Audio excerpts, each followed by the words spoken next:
period of time, and based on our discussion and our needs, I've come up with a custom configuration for you. And today I'm here to do a proof of concept. Okay? The final configuration will look pretty much nothing like this, with the exception of the box, stir bar, some of your docinos, and your vessels. Okay? Everything, a lot of other things here are just for purposes of support and actually holding on to some of the devices so they don't fall over. I'm going to go through the hardware just for a little bit for you guys. Okay? What we have here is a titrator. Now, you guys, most of you familiar with titration? It's a analytical technique that's been used for hundreds of years. Based on potentiometry, millivolt changes. In this particular case, we're doing a pH adjustment, and pH is contingent. Essentially, it's a millivolt reading. That's also contingent on temperature. Okay? That's your titrator. Right here, we have a simple magnetic stir plate, okay, with a magnetic stir bar inside. Here you have the dosing assembly. Okay, it's made up of two parts. They're compatible. They snap out, and this is a drive motor. It's called a docino. Okay? It's interchangeable with any of these pieces, which are called burettes. Docino technology is one of Metrohm's patented, very powerful, newer dosing technology. How it works is we configure our solution specific to a burette in our software, which I'm going to show you in just a moment. Okay? What we do, there's a chip here and there's a chip here. When we define our solutions and assign them to the burette, it writes to the chip. So when I put this back on, it automatically knows exactly what solution there is inside there. This is very helpful because in specific methods that require different titrants or different solutions, if you attach a drive motor to a burette that's not part of the plan, it will broadcast the notice saying this is an error, this isn't going to work, and you need to change this out. So it's a good error check to have in place right there. Okay? Docino technology is very, very powerful, pretty new, as I said, in the field. How it works, instead of a traditional burette, which is going to aspirate, looks like a big piston, it's going to aspirate from the top down.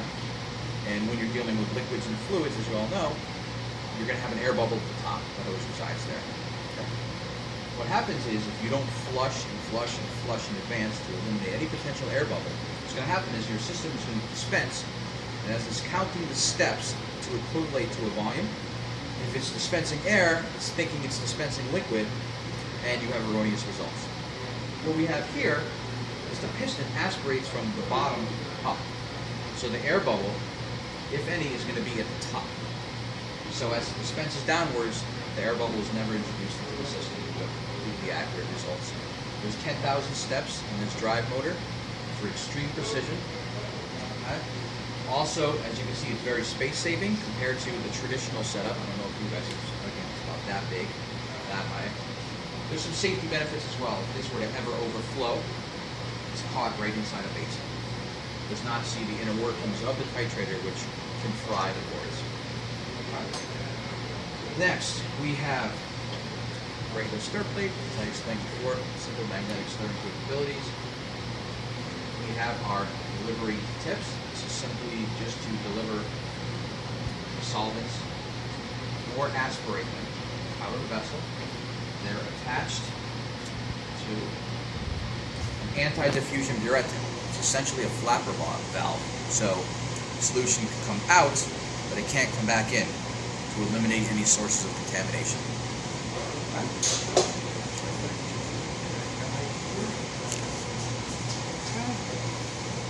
Secure that. This titration vessel right here is traditionally a Carl Fisher titration vessel. Carl Fisher is pretty much the means of moisture analysis. You see there's custom holes that are drilled out for different electrodes, different probes, etc. The reason I have this on here today using this vessel is because your design, your final configuration is going to have about 8 burette tips in there. Okay, your 5 solutions, 1 to adjust pH up, 1 to adjust pH down, and 1 to do your final liquid transfer to your final storage vessel. We're going to design that custom for you. So it's going to be a seamless fit. That attaches just like this. Very important. Your electrode. Okay. This is our unitrode, and it is a combined electrode. Traditionally, in titration or any kind of electrochemistry, you would have a measuring electrode and a reference and a solvent reagent. Okay? This is all combined into one.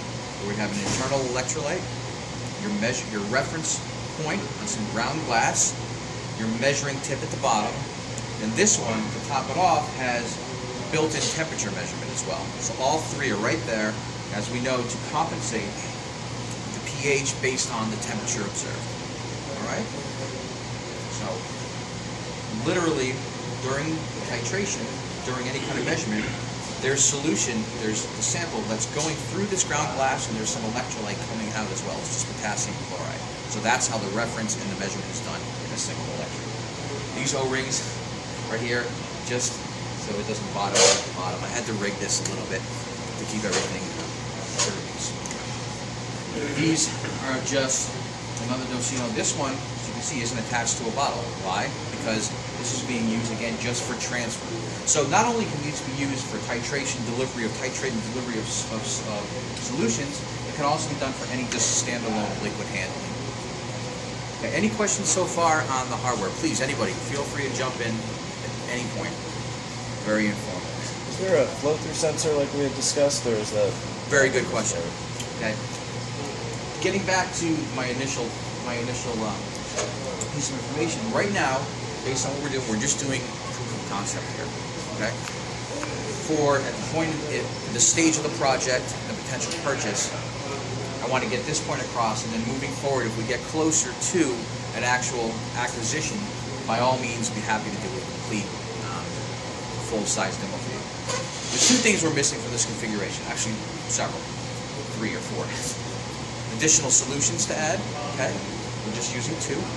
We're missing a high-speed pump, which is going to rinse the vessel, aspirate out the waste, and a conductivity module, as you said. The path of fluid and preparation is we're going to dispense our 2 solvents into the vessel. We're going to measure the pH. We're going to adjust the pH up or down. Okay. Then we're going to, as we aspirate it from the titration vessel into the Docino, your burette, and on the way to the final storage vessel, our Dunkin' Donuts cup, we're going to have a flow-through cell, as you said. This is going to be in between this tubing. We're going to have a shorter tube here, the flow-through cell, which is going to have a 5-ring platinum probe attached to a conductivity module. So as this is dispensing your final blend into your final storage vessel, it'll be passing through a flow-through cell with a conductivity probe in it, so it's going to be doing the measurement as it's transferring your final blend. Okay. Anybody have any questions at all thus far? The sensor you have in there, is that do conductivity as well, or just temperature? No, this one is just the pH. The conductivity, we have a conductivity module, conductivity probe, and the probe is going to be attached into the flow-through sensor. It looks like it's about the size of a matchbox, or sorry, like a cigarette box or so. Okay. It's very small. It's highly, it's very useful. Oh, it's like the size of a cigarette box? Yeah. Do you have any weight specifications on any of these equipment? Weight? Yes. They're pretty light. It's all very, it's very movable. Yeah. It's not going to be a burden. And There you go. another issue is I know that space requirement is a factor in your project. And again, please do not pay attention to the aesthetics here.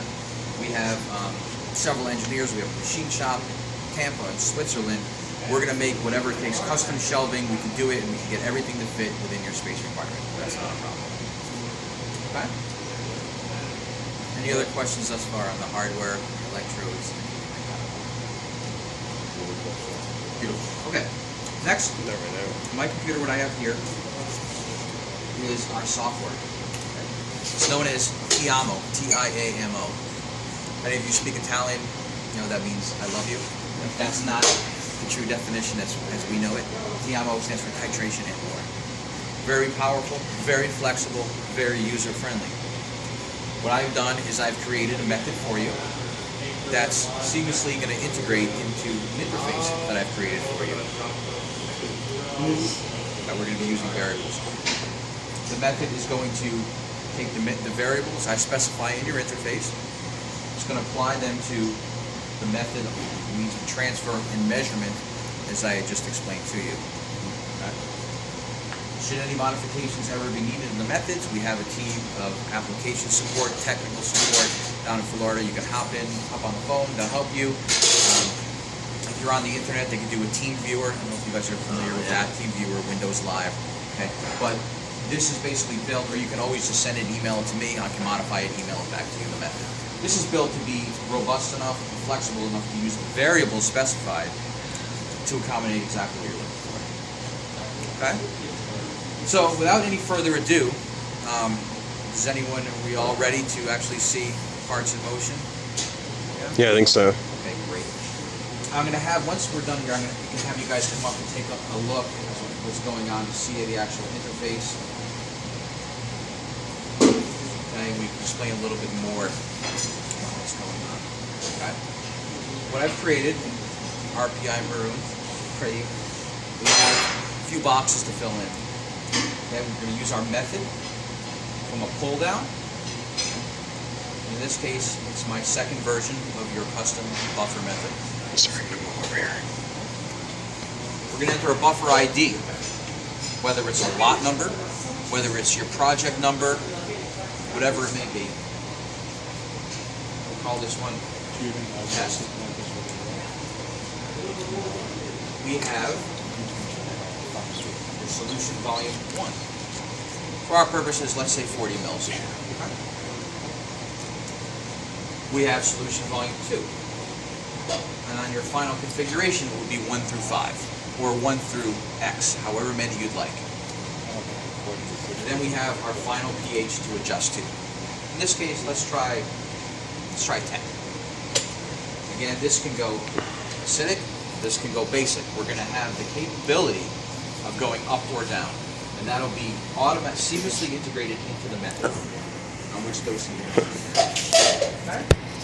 That helps. And at that point, it seems like we're ready, and cross our fingers, and we get this done. Okay. Right away. It's going to trigger your initial part.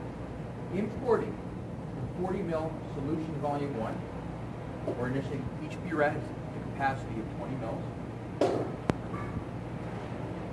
We have down on the bottom, we have a live display of each of the tabs and each of the parts of the method track. Okay. We exhausted one burette, priming on our second one. And again, if anyone has any questions as this is going along, please don't hesitate to ask. Is there a possibility of doing the two burettes work at the same time? That we cannot, but I'll show you at one point when it is. That is, for this particular configuration, right now we can't. Moving forward, I believe I can call another track to simultaneously work. Okay. Yes, in this particular case we can. In this method that I built for you. So again, there is that capability. This whole sequence, I believe you guys have mentioned, pardon me 1 second, the stirring to get your mix on. Okay? As this is priming to get ready for the next blend, solution 2 is dispensing in there. And we're working double time. Yes, you can build out the call another track to work at the same time. Speed is not really going to be an issue. I believe you guys, the specification is 15 minutes or under. You're probably going to be able to do about 3. So it's going to be very fast.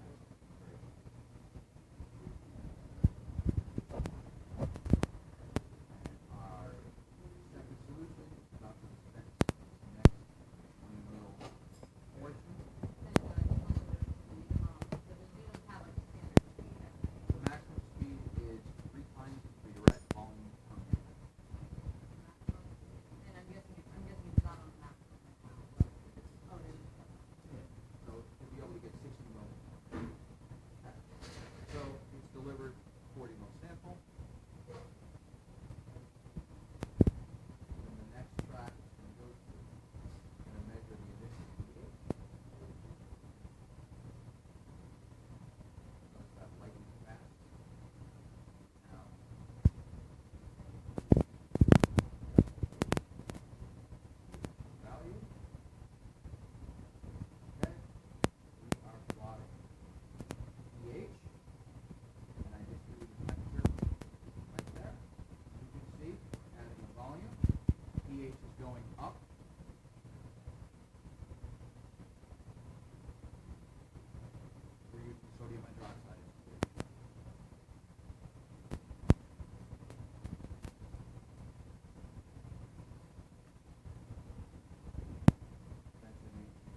went slightly over 10.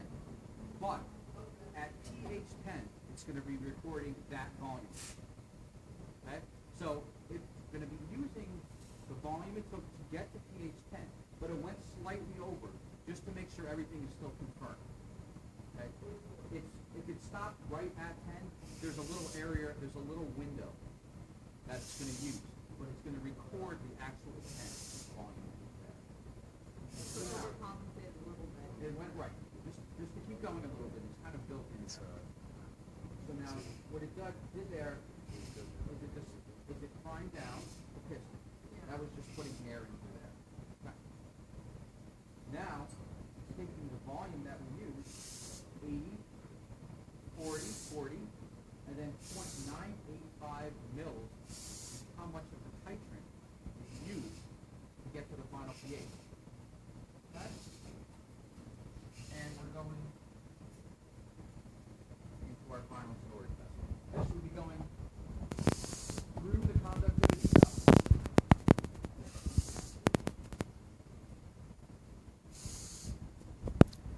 While this is going on, I'll be calling a track to do after this is aspirated, and you'll see it's finally done.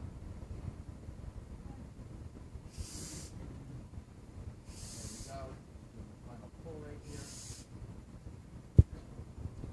There. After that sequence is done, I'll be calling a track to do a high-speed rinse. We have a rinse pump that's extremely fast. I think it's 300 liters a minute. So clearly we're in the range here. 300 milliliters? No, milliliters. Yeah, it's super fast. Okay, so it's a little overkill, but I know you guys wanted it fast. It would do a rinse. Remember, right? Yep, in 1 moment. It's done.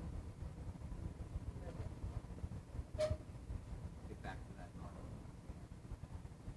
Now it's just emptying out the final sequence. So all the ports are empty, goes and it pulls air.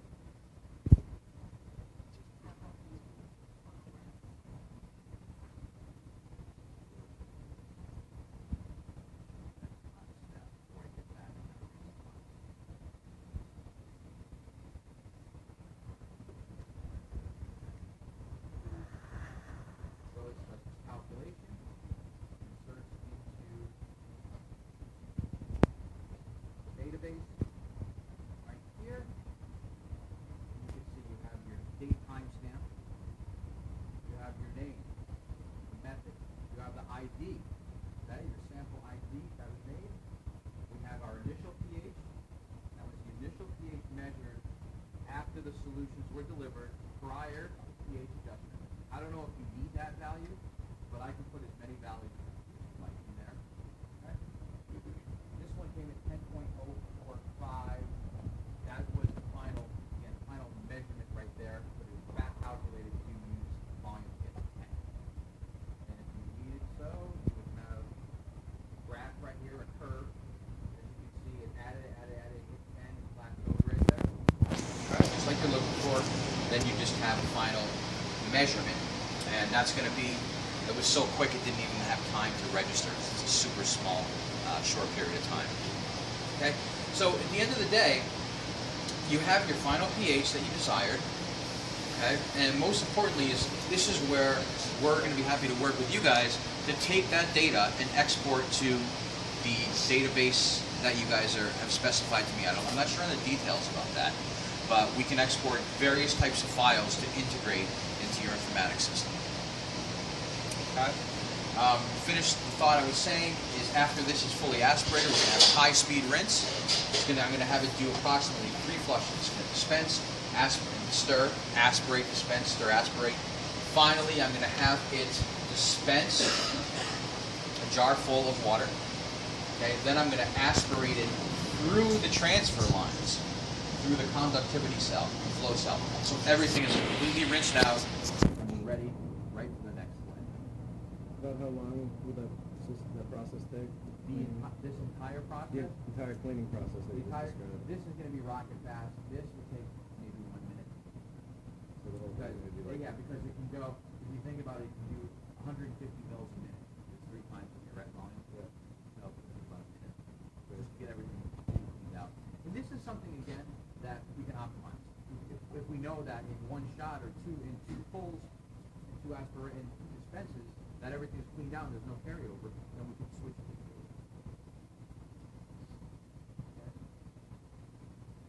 Feedback. Questions?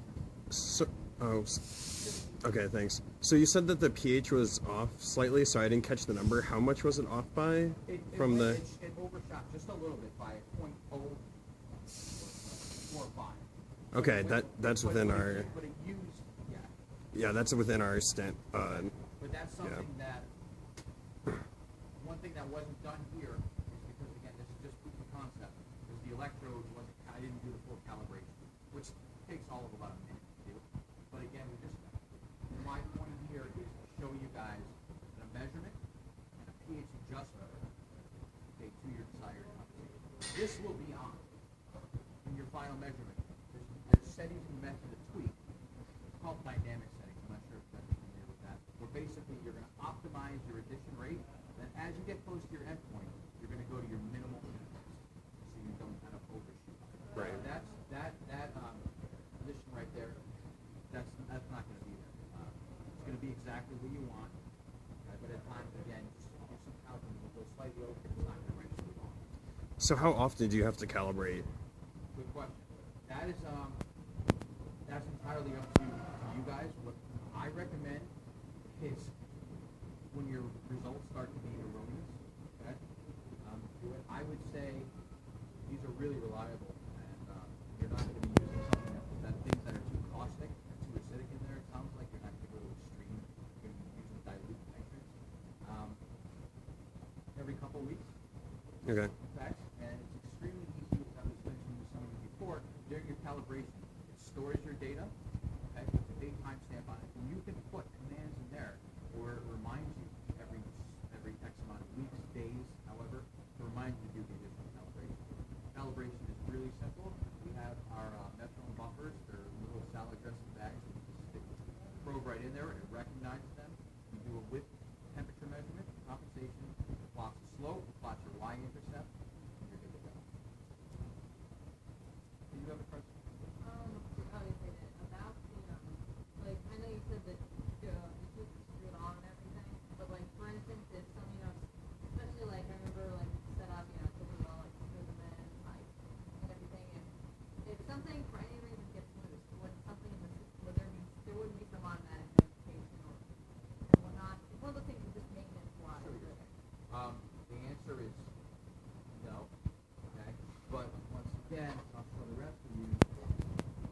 You simply thread a connection screws in, and in my time, Metrohm, I have yet to see one like this. It's not just a little connection like that. Did that answer your question okay? It's safe to say that they're not going to pop out. Even if there was back pressure, it won't. There's somehow a clog, which doesn't really happen if you have this. When you use screws, right? If there's ever any kind of back pressure, it's going to stop. That's your question. It's not going to go any further.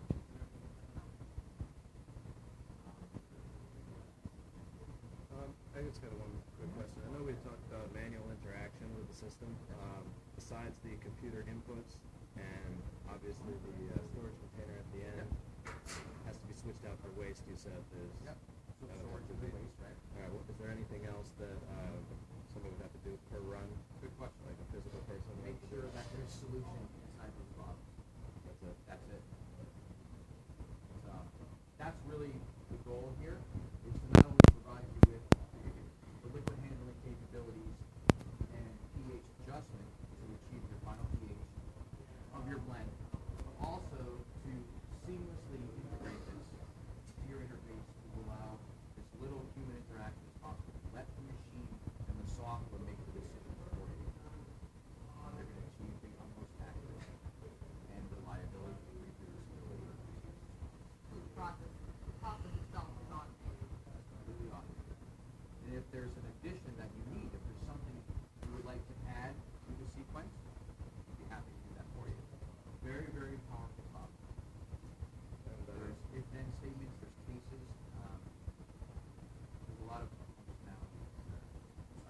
regards to the sensors, those need to be stored how long after a process is run?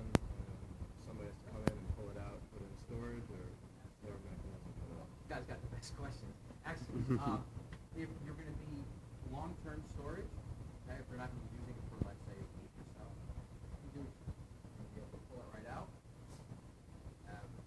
You're going to be using different electrodes. You have a container, storage solution, pop it right in there, close your plug right there. That's just some electrolyte. Now that, I'm happy to give you guys one of those. For regular, you use it daily, quite often. You just want to put it in some recommend 3 molar potassium chloride for this particular pH electrode. And if needed, again, I can automate that as well. Or at the end of the day, whenever you're done that with the sequence, push that to final storage. Then when you start again, you want to break that out. You know, as small as the task may be, manual intervention, we have the ability to automate that for you. Okay? Personally, some things, it might be over-engineering. Some things are just easier done by taking your hand and moving something and putting it in the system. But the functionality is there. Very good question. Did I answer it okay? Yeah, no, that's good. How long can the sensor be without liquid? You don't want these to dry. pH electrodes, you never want them to go dry because you have to go through a whole process to rehydrate them. You have to use some acid, you have to use various ion electrolytes to get it going. After roughly, if you leave it dry for starting to get on a couple days, you're risking death and you need to revive it. So it's pretty simple. And again, if it's if you guys are going to have, there's going to be various users. I think it might be a good idea to import to automate the electrolyte dispensing at the end of the day. So whoever is going to have to do the final run, I can make that a simple checkbox to check it if you're going to be the last user in there. It'll automatically do that for you. So, I don't know if it is too much to ask, but like, is there any way of saying, like, let's say, tell the system we want this buffer and it will pick up the specs from data acquisition? Like, let's say you have a file. Let's say you have like a library. Yep. Right, like a CSV file where you pick up, like, you know, this variable here is going to be pH, this variable here is going to be solution 1, solution 2. Excellent question, because that's why we can't export as a CSV file. We can export it, we can import it, we can read it. Excellent question, and we have browser capabilities on it. We can go, as long as you're all connected on the internet or intranet, we can import those variables for you and write into the sequence. So, good question, and absolutely we can do that. So it's just press a button, pretty much? Yes. You would have to, my guess is you would have to browse to the file. Okay. It's pretty much just look for the recipe and then just... And if you have that stored in your CSV file, as he said, the recipe, we would browse to that file, you'd hit the start button like we did before, it would take the variables in there, populate the appropriate boxes, which will populate the variables in the method, and it worked just great. That helps out a lot, I know, because you guys, there's some kind of database informatics structure that you probably have. I guess my last question would be, could you give us maybe an idea of what the structure would look like size-wise when assembled in the compact version you were talking about? Sure. I know when we had someone down in Florida, one of the applications lab did the layout on everything. She laid it without the shelving. She got it in 2.5 by 2.5, not taking height into consideration. So I know that you guys have thrown out numbers before, about 2 by 2 with internal shelving units that we will build for you. We're going to be well within your space configurations. How tall will it end up being? How tall is, we can go, what did you say, you can go as high as another 2.5 feet. These, everything is modifiable. There's short bottles, we have shorter bottles, we have shorter dosinos. That So the couple things that I don't want you guys to view this setup as any kind of hindrance.